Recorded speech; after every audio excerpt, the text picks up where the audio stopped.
ផ្ទះសំឡឹងមើលផ្សែងហុយពីចិញ្ចើមថ្នល់មេឃស្រទុំដូចចិត្តដែលកំពុងតែវង្វេងផ្លូវក្រណាត់សូថ្លៃធ្នូមិនអាចកក់ក្ដៅដល់បេះដូងដែរ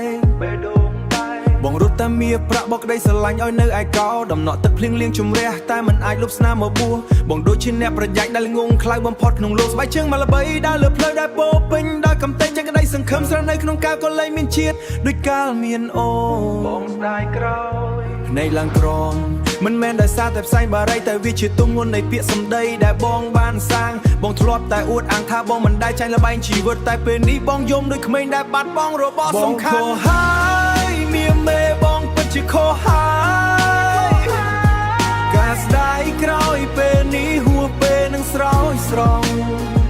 អង្គុយយំម្នាក់ឯ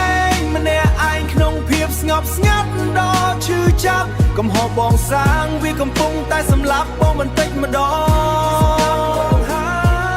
ជីវិតដូចជាល្បែងបៀបងភ្នាល់ចាញ់ទាំងស្រុងបងចង់បានតែអំណាចភ្លេចមើលថែអ្នកនៅក្បែរកំរាប់រំទុនមិនដូចដើមទ្រូងដែលធ្លាប់ឯកឥឡូវនៅសល់តែរូបថតចាស់នឹងភាពឯកោបងបានសាងរបស់ពូពេរហូតអូនចូលមិនដល់មោទនភាពចង់រៃធ្វើឲ្យបងបាត់បង់មនុស្សមិនដល់មោទនភាពចង់រៃធ្វើឲ្យបងបាត់បង់មនុស្សល្អបំផុតអូនចាក់ចេញទៅបន្សល់ទុកតែភាពស្ងាត់ជ្រុំបងអង្គុយលើកៅអីឈើចាំមើលផ្លូវដែលគ្មានអូនត្រឡប់គ្មានថ្ងៃត្រឡប់